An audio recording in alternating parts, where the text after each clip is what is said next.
Hey guys, Andy here with Expert Renovation on our little flat roof porch job. Got everything dismantled, getting ready to start the repairs. This is a great example of what not to do on flat roofs. Got 15-pound felt as an underlayment. They did not run the membrane fully under the columns. Looks like they just lifted the columns up.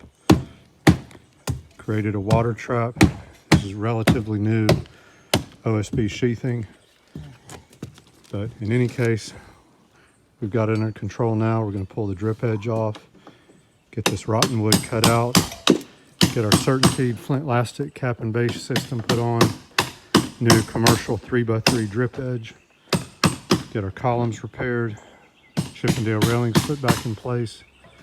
It'll be ready for painting, new sidewall flashing, and we'll have a serviceable porch again. If we can help you out with your exterior repair projects, please give us a call, 478-501-0102, or check us out on the web at expertrenovationservices.com.